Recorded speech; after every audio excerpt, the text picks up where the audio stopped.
le semi-marathon. C'est quoi la meilleure qualité, Thomas, pour un coureur? Est-ce qu'un marathonien finalement a les meilleures qualités qu'un coureur habitué à faire du 5000 mètres par exemple sur la course de l'escalade? Alors c'est la grande question et c'est aussi le charme de cette course de l'escalade. On a vu vraiment des athlètes venir de différentes distances, mais ma conviction intime c'est que les relances en fait obligent les athlètes à avoir un petit peu de force, un petit peu d'explosivité, un petit peu de puissance, ce dont Hellen Bekele a un petit peu manqué dans la dernière montée, on l'a vu tout à l'heure. Et donc c'est vrai que de venir du 5000 et puis d'avoir quand même un peu cette base de vitesse, ça constitue selon moi un avantage. Et là on le voit, il y aura notamment Belhadji là qu'on voyait de dos qui chaque année s'illustre sur cette course de l'escalade, qui est toujours très très fort parce qu'il a justement cette force là. On avait Pierre Pilet qui était normalement à l'interview sur la ligne de départ. Je ne sais pas s'il a réussi à avoir un concurrent alors que le départ est prévu dans 2 minutes maintenant. On va en attendant vous montrer comme tout à l'heure avec les féminines les profils et les principaux favoris de cette course.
Camp d'écart.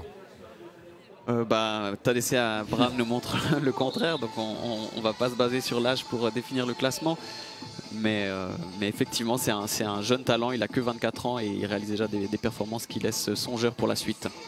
Le départ là aussi, beaucoup de concentration, moment crucial, bien se placer, jouer des coudes. On se souvient de Julia Wanders qui aimait bien partir en pôle et ne plus la lâcher jusqu'à la ligne d'arrivée. C'est parti. Ici au centre de l'écran, Jonas Ress qui est encore un concurrent dont on n'a pas parlé, qui est aussi la grande star émergente de l'athlétisme suisse. On posait la question chez les femmes s'il y a des stars qui vont briller au meilleur niveau mondial. Et bien Jonas Ress en vert et blanc au centre de l'écran en fait partie. Il a réalisé l'hiver passé aux États-Unis les records suisses sur le 3000 mètres en salle et sur le 5000 mètres en 7,39 et 13,07.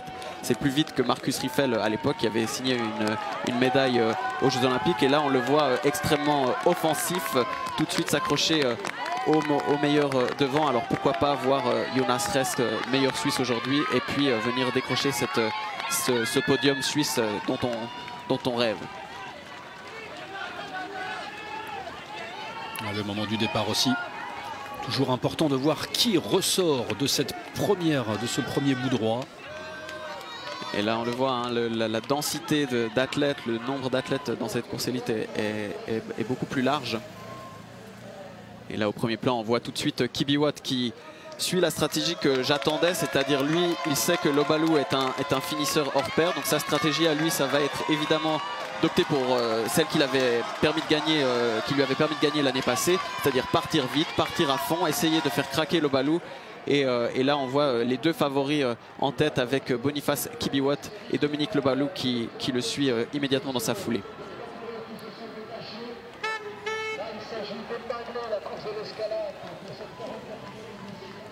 Et puis on a vu tout à l'heure la surprise qui nous venait de Julien Lion. Et bien là en 3e position on a aussi un athlète qui s'entraîne dans la team de Julien Lion, c'est Moses Kipkosgei. Il avait terminé une modeste 20e place sur Thion-Dixence qui était son grand objectif de l'été, mais Julien Lion nous le disait, il est très en forme. Il avait terminé 5e l'année passée à la course de l'escalade, mais il était malade et Julien Lion disait que c'était un petit peu son atout pour cette course masculine. Et là on le voit aussi qui suit les deux grands favoris. Alors pourquoi pas voir une surprise émergente, un athlète kényan émergent venir décrocher cette troisième place sur le podium. Ouais, c'est toujours le cas au niveau de la course de l'escalade. En tout cas, on a souvent des surprises. Ça s'est confirmé les années précédentes. On se souvient du Kenyan Frédéric Kipto qui avait terminé lui aussi deuxième derrière Julien Vanders en 2017 et 2018. Et donc on le disait, hein, enfin, un des enjeux aussi de cette course, c'est de voir le chrono le plus rapide jamais réalisé sur cette course de l'escalade. À mon avis, le départ est quand même ultra rapide. Là, on s'approche du kilomètre et on voit le chrono et on est à 2 minutes 40, 2 minutes 45. Donc on est sur un rythme ultra rapide. On voit aussi à la configuration du peloton qui se met un petit peu en file indienne où tout le monde tire la langue pour essayer de suivre le rythme imposé par ces trois hommes de tête, par ces ces deux grandissines favoris et la surprise Moses. Et ils arrivent dans le bourg de Four et le départ ultra rapide de Kibiwot ne semble pas du tout faire mal à Lobalou. C'est Lobalou qui vient se remettre à sa hauteur pour lui montrer qu'il est bien présent, que ça ne lui fait pas mal. C'est même peut-être Kibiwot qui risque de payer cette stratégie, mais qu'est-ce qu'il pouvait faire d'autre? Ouais, c'est très difficile, c'est une configuration de course très difficile pour lui lorsqu'on est confronté à un tel athlète que Dominique Lobalou. Ils sont déjà deux maintenant en tête. Ça va se jouer vraiment entre les deux, Kibiwot et Lobalou. Et un peu plus de la mi-course et le trou est fait. Ouais, Moses Kipkosgei qui a lâché prise et qui se retrouve avec les deux Français, Mehdi Belhadj et Jimmy Gressier. Jimmy Gressier qui est un coureur un petit peu fantasque qu'on connaît bien. Il a terminé 3e des Europes de cross l'année passée, 4e aux Europes sur 10 000 mètres à Munich. Il a terminé 11e aussi au niveau mondial. C'est vraiment un grand espoir de l'athlétisme européen et de l'athlétisme français en particulier. Il a des performances du 1500 mètres jusqu'aux 10 000 mètres assez époustouflantes. Il recolle au train d'ailleurs. Et pourquoi vous dites fantasque? Ouais, il a une vidéo qui a fait un petit peu le buzz à un moment donné où il voulait célébrer parce que c'est un ancien footballeur et puis il terminait la course en voulant glisser sur les genoux et puis en fait il s'éclate par terre et puis c'était un petit peu une vidéo qui avait fait le buzz et puis après ces différents interviews, c'est un gars qui est assez marrant. J'espère qu'on l'aura à l'interview tout à l'heure. Enfin, il vaut mieux éviter peut-être de terminer sur les genoux sur les pavés. Effectivement, c'est pas une bonne idée. Mais il y a un peu de pelouse là ici autour, mais il faut bien viser. Mais là aussi, quand on parle d'un aspect fantasque, c'est aussi le côté fou qu'il a, c'est qu'il a absolument aucun complexe face à Dominique Lobalou et Boniface Kibiwot. Il est resté bien patiemment en second rideau sur le début de course. Il les a laissés partir vite. Il est resté sur ses allures et puis maintenant il revient. Il vient au premier plan de cette course et c'est quand même une très belle surprise de retrouver ce Français maintenant en tête de course au contact Dominique Lobalou et Boniface Kibiwot. Pibowen qui était 3e au départ de la course, qui avait tenté de coller au basque de Kibiwot et Lobalou. Il est complètement détaché maintenant en 6e, 5e, 6e position. Ouais, c'est vraiment quelque chose de très important pour les élites, mais aussi pour tous les athlètes qui participent à cette course de l'escalade. Il y a une émulation, il y a une effervescence assez unique. On a aussi un parcours qui n'est pas plat et qui permet de se baser vraiment sur sa montre et puis sur ses allures. Et donc c'est très très fréquent qu'on voit des athlètes comme ça partir un petit peu en sur-régime et puis exploser par la suite. Mais là, ce que fait Jimmy Gressier, ça semble être une course plutôt intelligente. Il est parti dans ses allures, même si c'était assez rapide. Et puis là, maintenant, il a l'air assez à l'aise dans la foulée des deux coureurs africains. Un premier tour qui va être bouclé en moins de 7 minutes. Et Tadej qui passe maintenant sur les bastions, juste derrière le Portugais.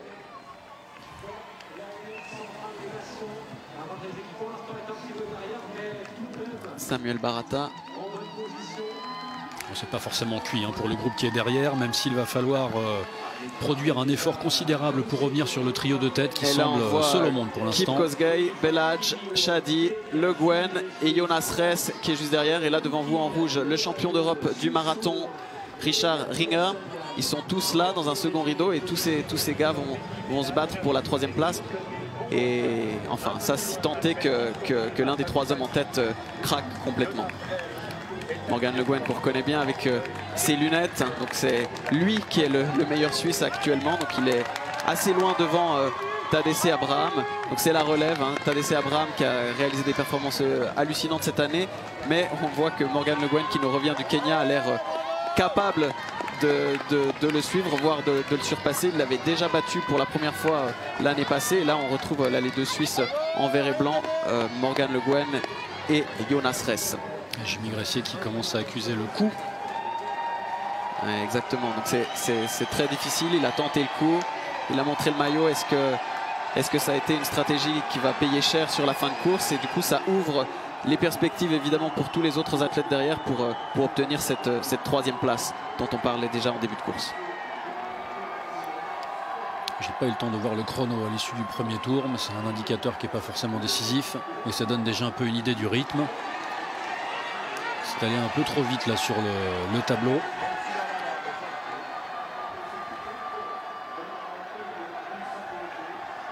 Il va être autour des 6,30, 6,35 par là, hein, me semble-t-il. Ouais, c'est possible. Alors, s'ils sont sur des bases de 6,35, alors on est sur les bases du record, effectivement, ouais. Puisque Boniface Kibiwott était passé en 6,38 l'année passée lorsqu'il a réalisé le record de l'épreuve. Donc, ça voudrait dire qu'ils auraient déjà 3 secondes d'avance sur le record de l'épreuve. Et puis là, la chance qu'ils ont, c'est que contrairement à Boniface Kibiwott l'année passée, où il était tout seul en tête, là, ils sont 2 athlètes et donc ils vont forcément se pousser en avant, et je ne serais vraiment pas surpris de voir le record de l'épreuve tomber aujourd'hui. Les deux hommes au coude à coude. On voyait Lou Balou qui se tournait vers Kibiwott. Est-ce qu'ils se parlent? Est-ce qu'ils se disent des choses? Ou c'est juste un petit regard pour voir l'attitude, voir les visages aussi, hein. C'est souvent un indicateur pour les concurrents. Ouais, exactement. Je pense aussi c'est un jeu psychologique de montrer qu'on est à l'aise, de montrer qu'on est encore en train de prendre des informations et qu'on n'est pas centré sur soi et sur sa respiration. Donc évidemment, c'est aussi un petit jeu d'intimidation de la part de Lou Balou de jeter des regards comme ça sur son adversaire. Jimmy Gressier qui se retrouve maintenant entre 2 groupes. Ouais. C'est difficile dans cette configuration. Quand on a tenté de suivre le train, on voit les deux devant qui s'échappent. On essaie de recoller et en même temps on surveille aussi un peu derrière soi pour voir si ça revient. C'est une position relativement inconfortable, non? Ouais, j'imagine que, enfin, ça dépend toujours dans quel état physique il se trouve. Est-ce qu'il a lâché vraiment au moment où il n'en pouvait plus, ou est-ce qu'il a lâché un petit peu avant parce qu'il sentait que le rythme était trop rapide? C'est possible qu'il en ait encore un petit peu sous le pied pour assurer cette 3e place. On le voit derrière, hein, tous les hommes sont un petit peu esselés. Quand il y a un départ rapide, c'est très rare que derrière on fasse une course tactique pour la 4e ou 5e place. Et donc là, on voit tout le monde est dans le même bateau, tout le monde est en train de serrer les dents. Ici avec Kip Kosgei du coup en 4e place, et Hassan Chadi, le marathonien français, en 5e. Et puis les deux Suisses, Jonas Ress et Morgan Le Guen, en 6e et 7e place. Le bord de four à nouveau pour ces deux hommes de tête, Kibiwott et Lou Balou.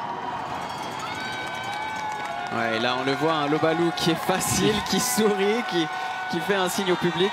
Alors c'est un coureur comme ça, un coureur un petit peu fantasme. On l'avait vu en Diamond League ou sur des grands meetings courir avec des lunettes de soleil un petit peu à la Morgan Le Guen aujourd'hui. Donc c'est un gars qui aime bien faire le show. Et donc ça va être assez intéressant de voir un petit peu ce qui va se passer, et puis cette communion qui va certainement avoir avec le public genevois.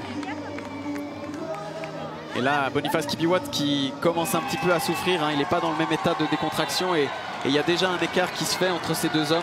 Et donc le grandissime favori Dominique Le Balou n'a même pas besoin d'attendre le sprint final pour déjà faire la différence. Là on est au milieu du 2e tour, et il y a déjà un écart conséquent qui se crée entre ces deux hommes.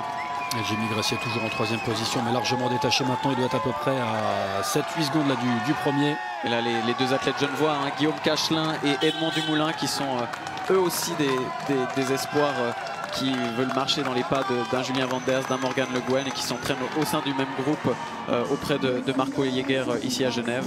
Là on a Adrian Lehmann, Luca Notti, Zouer Moussa.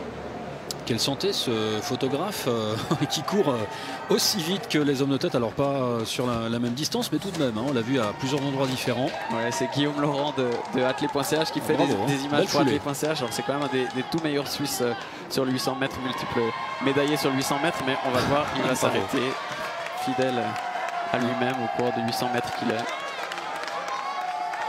Et là, Boniface Kibiwott qui sent évidemment que cette course lui échappe, qui ne peut que espérer qui peut que espérer une défaillance de Dominique Lobalou s'il veut pouvoir revenir. Mais là, je crois qu'il est à fond et que Dominique Lobalou a encore de la marge. Est-ce qu'il va faire l'effort maintenant qu'il a cet écart pour aller chercher le record de l'épreuve? Et derrière, ça souffre. Et Guillaume Cachelin,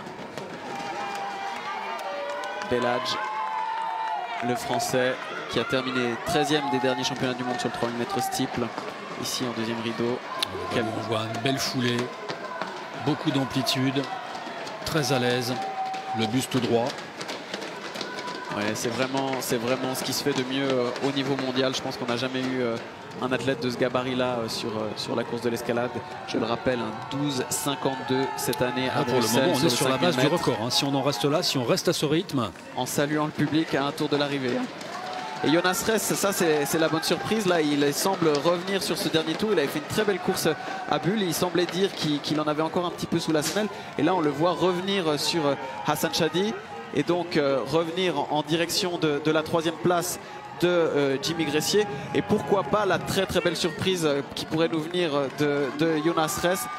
On le voit au fond de l'écran, c'est ça l'enjeu. C'est la lutte entre Jonas Ress, Hassan Chadi et Jimmy Gressier, les deux Français et le Suisse pour cette 3e place.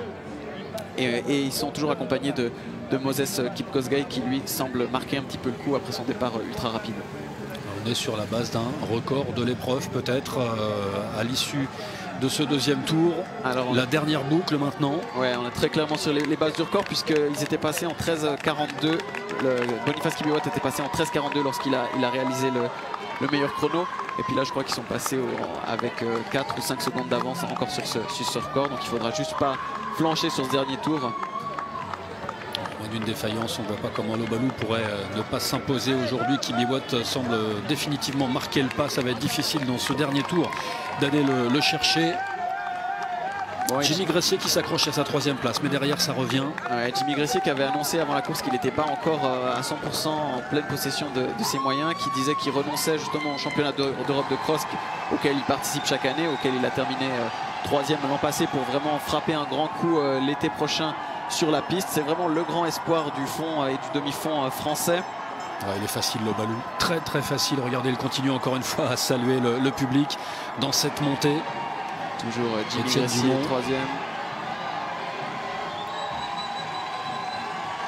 3e. Ouais, c'est la très belle histoire hein, que cette victoire qu'on voit se profiler de Dominique Lobalou. Dominique Lobalou, c'est un Sud-Soudanais qui était orphelin à 9 ans, qui est parti vivre au Kenya où il a vécu pendant 10 ans. Et puis lors des championnats du monde de 2017, il a été recruté par l'équipe de réfugiés pour participer à ces championnats du monde. Et puis évidemment, à la recherche d'une vie meilleure, il est parti. Il a participé au marathon de Genève en 2019. Et puis c'est là qu'il a fait sa demande d'asile en Suisse. Aujourd'hui, il vit à Saint-Gall. Et c'est vraiment en Suisse qu'il s'est développé, que ce talent vraiment à l'état brut a été peaufiné pour vraiment briller cette année dans la Diamond League. Et puis voilà, cette année c'est l'explosion et ça devient vraiment un modèle de résilience pour tous les migrants et puis pour tous ces millions d'exilés sud-soudanais qui ne verront peut-être jamais courir à l'escalade, mais aussi un modèle pour tous ces athlètes suisses qui leur montrent qu'en fait c'est possible de briller et de s'entraîner, de se développer au plus haut niveau mondial en vivant en Suisse. Pour lui c'est hyper restreint les voyages qu'il peut faire, les compétitions auxquelles il pouvait participer. C'est vraiment les quelques opportunités qu'il a eues cette année, qu'il a su saisir, qui lui ont permis vraiment d'atteindre d'obtenir le statut qu'il a de star mondial de l'athlétisme. Et aujourd'hui on est dans le paradoxe où un athlète comme Lobalou va battre des champions du monde, mais lui il n'a pas le droit de participer au championnat du monde à cause de sa condition. Donc c'est magnifique de lui donner cette lumière ici à la course de l'escalade. Et puis voilà, c'est tout un symbole je crois pour Genève. Ouais, et puis encore de la jeunesse pour lui, 24 ans. Là aussi, une belle perspective pour ce jeune homme. Toujours aussi facile. Kibiwott derrière semble complètement résolu. Ouais. Je pense que les jeux sont faits. Derrière ça ne reviendra pas. Mais par contre on le voit, Jonas Ress la star suisse du fond qui a le couteau entre les dents pour aller chercher cette 3e place. Il chambre encore. Lobalou. Alors il ne faut pas trop chambrer parce qu'on veut voir un record, hein, Dominique.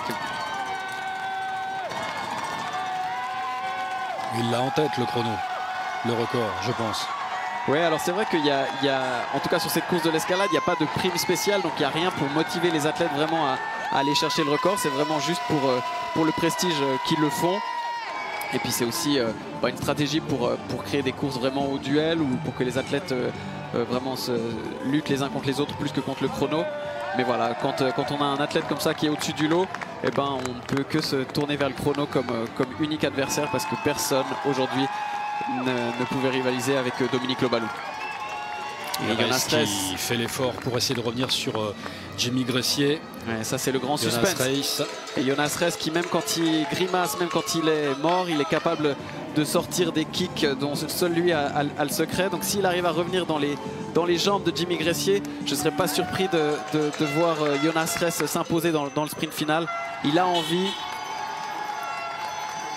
Et il a surtout Jonas Ress en ligne de mire, ce qui est quand même un grand avantage par rapport au statut de Jimmy Gressier qui lui a simplement des gens qui le chassent derrière lui. Et Hassan Chadi hein, qui est aussi en fait un régional puisqu'il vient de Cluse. Et c'est un des tout meilleurs marathoniens français. Il a participé aux derniers Jeux Olympiques et aux derniers championnats du monde où il a fait un très bon résultat dans le top 20 sauf erreur. Donc voilà. Dominique Lobalou, seul au monde.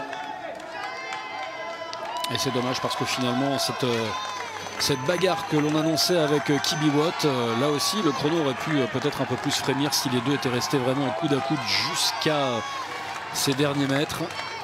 Il y a certainement aussi un peu de relâchement avec Lobalou maintenant. La victoire lui est acquise. Il voit Kibiwott qui ne peut pas revenir évidemment sur lui. Le chrono est une seconde préoccupation. Et le dernier suspense qui nous reste, c'est ce duel franco-suisse entre Jimmy Gressier et Jonas Ress pour la 3e place. Ouais, ils sont loin derrière. La pélisserie seulement maintenant pour Gressier.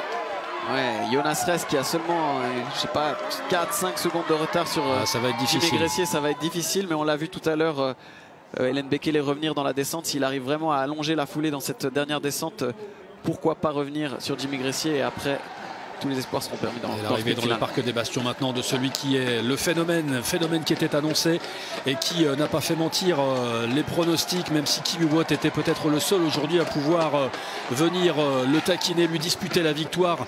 Dominique Lobalou qui va s'imposer en solitaire. Et on va regarder il ne battra peut-être pas le record parce que je pense qu'il le battra à 20-34. Il a 20-34, il a moins de 100 mètres de l'arrivée. Je suis assez certain qu'il accélère. Il faudrait qu'il accélère maintenant de plus d'une dizaine de secondes. Mais il salue le public, mais c'est certain qu'il aura le record. 20-34, le record de cet homme-là que vous avez sous vos yeux, Boniface Kibiwott, qui lui ne peut que admirer la foulée de Dominique Lobalou. Et c'est finalement Dominique Lobalou qui a été plus fort et non Boniface Kibiwott, puisque Boniface Kibiwott va certainement terminer dans des temps similaires à son record. Et on le voit, 20-24, record explosé d'une dizaine de record battu d'une dizaine de secondes.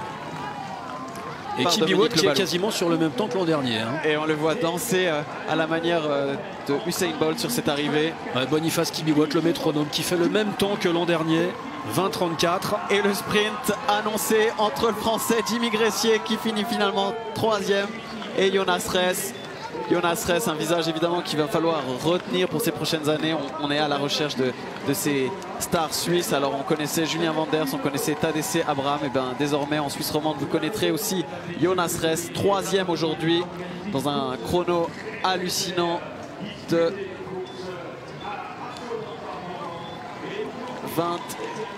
20-46. Julien Vanders qui avait terminé 4e en 2016 avant d'enchaîner 3 victoires consécutives par la suite. Richard Ringer et est-ce que Jonas Ress est capable d'avoir le même destin? C'est difficile quand même. Hein. Et ben en tout cas sur c'est deux profils différents. Jonas Ress il a vraiment mis le focus sur la piste et puis il a vraiment pas voulu griller les étapes comme c'était le cas aussi de Julien Vanders. Il voulait vraiment faire ses gammes sur la piste. Jonas Ress il est encore vraiment avec un focus sur la piste. 7,39 et 13,07. Julien Vanders ne l'a jamais fait encore. Mais c'est vrai que les chronos réalisés après par la suite sur la route par Julien Vanders sont assez hallucinants. Et Guillaume Cachelin, le Genevois, qui va terminer en réalité premier Genevois puisqu'il est deuxième Genevois derrière Morgan Le Guen et qui termine devant Tadesse Abraham qu'on disait un petit peu enrhumé aujourd'hui. Ouais, pour vous situer le niveau, Morgan Le Guen qui termine à 1 minute 10 du vainqueur du jour.